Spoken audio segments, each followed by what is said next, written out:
Middle east में जारी जंग के 7वें दिन अमेरिका और इजरायल ने ईरान के बुशहर एयरफोर्स बेस के पास बड़ा हमला किया है। दक्षिण ईरान के बुशहर में ही ईरान का न्यूक्लियर प्लांट भी है, जिससे अटैक के बाद पूरे इलाके में सनसनी फैल गई। हालांकि हमला सीधे न्यूक्लियर प्लांट पर नहीं हुआ था, लेकिन इस हमले ने ईरान की सत्ता को साफ मैसेज दिया है कि ईरान के न्यूक्लियर प्लांट अमेरिका और इजरायल के निशाने पर हैं।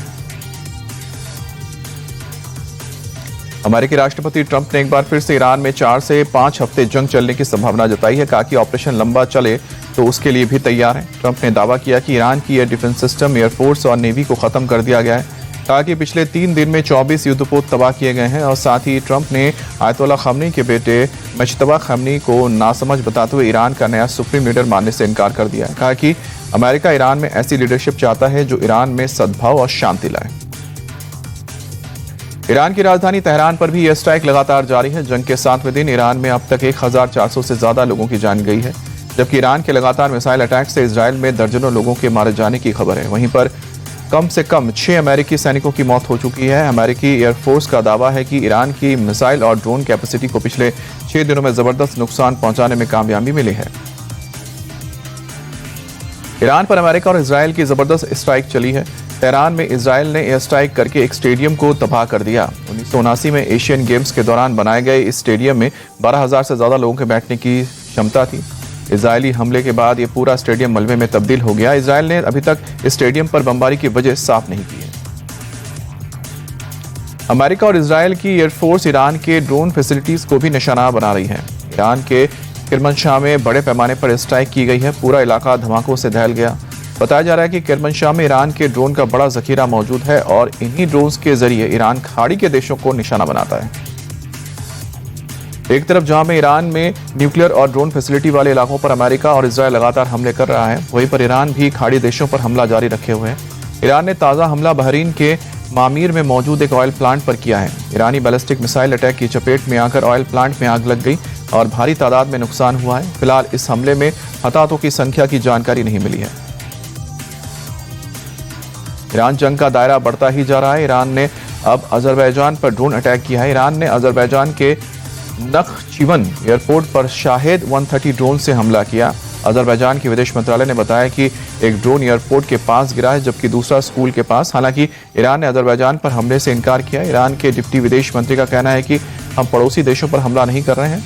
नखचिवन में हुई एयर स्ट्राइक की जांच होनी चाहिए। इजराइल का लेबनान पर हिजबुल्लाह का खिलाफ हमला लगातार जारी है। लेबनान की राजधानी बेरूत का सबर्बन इलाका दाहिए देर रात जोरदार धमाके से दहल गया। इजरायली सेना ने पहले ही दाहिए के लोगों को पूरा इलाका खाली करने और अपनी जान बचाने का आदेश जारी किया था। इजरायली हमले के बाद पूरे इलाके में धमाके के बाद काले धुएं का गुबार उठता हुआ दिखा है। इजरायली अटैक में अब तक लेबनान में 102 लोगों की मौत हो गई, जबकि 83,000 से ज्यादा लोग पलायन कर चुके हैं। इजरायल ने दक्षिणी लेबनान में आईडीएफ के सैनिकों की तैनाती के साथ ही टैंक भी भेजने शुरू कर दिए हैं। इजरायली सीमा से सटे लेबनान के गांवों में आईडीएफ के सैनिक हिजबुल्लाह के ठिकानों की तलाशी में जुटे हुए हैं। कई इलाकों में हिजबुल्लाह के लड़ाकों के साथ आईडीएफ की आमने सामने की लड़ाई भी हुई है। इस बीच इजरायली सेना ने लेबनान में टैंक भेजकर हिजबुल्लाह के खिलाफ जंग को तेज करने का अपना इरादा साफ कर दिया है। ईरान के खिलाफ ट्रंप के ऑपरेशन एपिक फ्यूरी का अब अमेरिका में भी विरोध हो रहा है। कैपिटल हिल में senate armed services sub committee में सुनवाई के दौरान एक पूर्व मरीन सार्जेंट ब्रायन मैकगिनीस ने युद्ध का जमकर विरोध किया। पुलिस और एक रिपब्लिकन सीनेटर ने जब ब्रायन को बाहर निकालने की कोशिश की तो उसका हाथ दरवाजे में फंस गया और जाने की वजह से उसका हाथ ही टूट गया। फिलहाल ब्रायन का अस्पताल में इलाज किया जा रहा है। देश के 9 राज्यों और केंद्र शासित प्रदेश के राज्यपाल और उपराज्यपाल बदल दिए गए हैं। दिल्ली के एलजी विनय कुमार सक्सेना को लद्दाख का नया एलजी बनाया गया है, जबकि तरनजीत सिंह संधू दिल्ली के एलजी नियुक्त किए गए हैं। लद्दाख के एलजी कविंद्र गुप्ता को हिमाचल का राज्यपाल नियुक्त किया गया है और हिमाचल के राज्यपाल शिव प्रताप शुक्ला को तेलंगाना का राज्यपाल बनाया गया है, जबकि तेलंगाना के राज्यपाल जिष्णु देव वर्मा को महाराष्ट्र के राज्यपाल की जिम्मेदारी सौंपी गई है।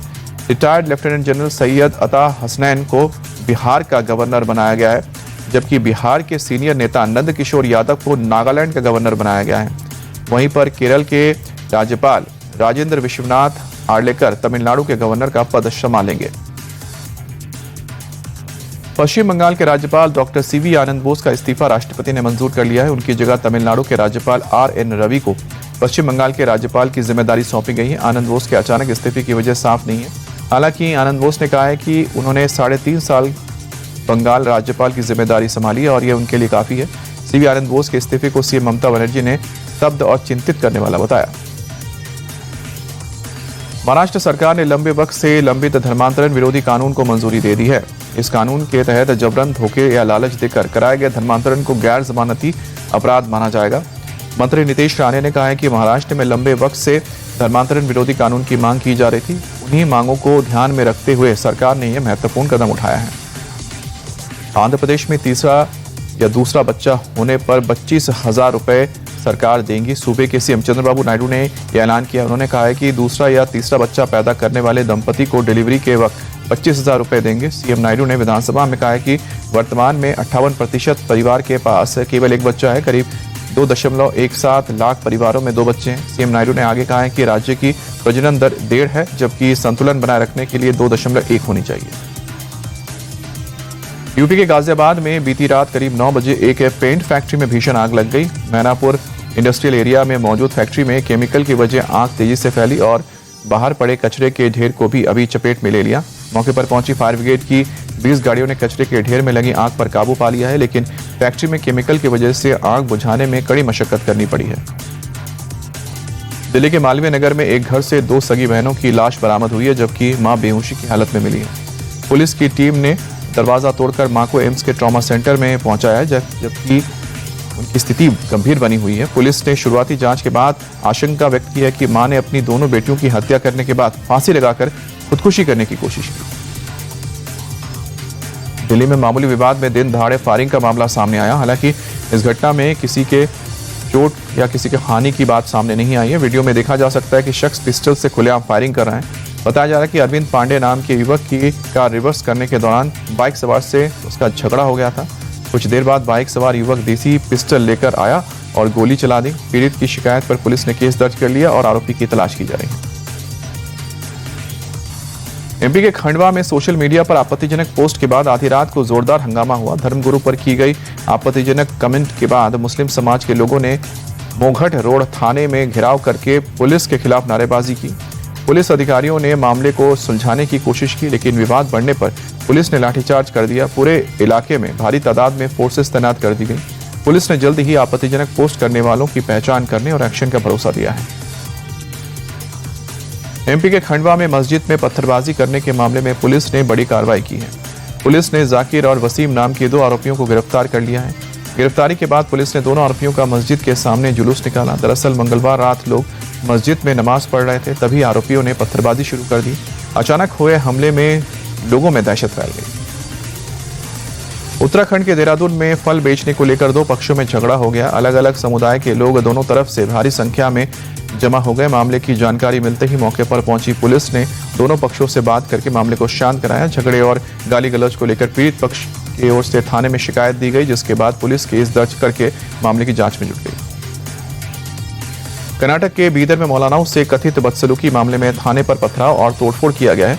थाने के बाहर भारी संख्या में प्रदर्शन कर रहे मुस्लिम समुदाय के लोग आरोपियों के खिलाफ कार्रवाई की मांग कर रहे थे।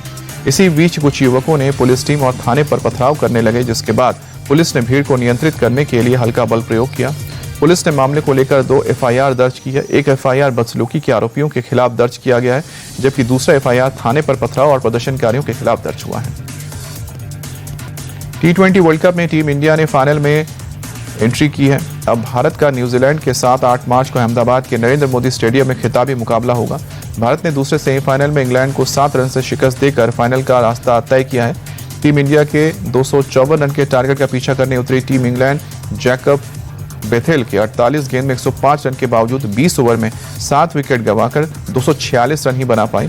भारत की तरफ से हार्दिक पांड्या ने 2 विकेट लिए। बुमराह सहित 5 खिलाड़ियों ने 1-1 विकेट लिए।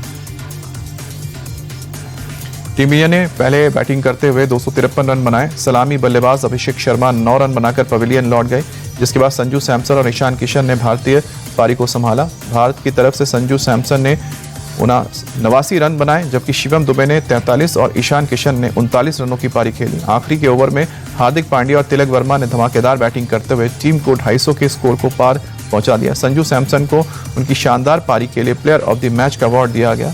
इंग्लैंड की तरफ से आदिल रशीद और विल जैक्स ने 2-2 विकेट लिए। को जाफर आर्चर को 1 विकेट मिला।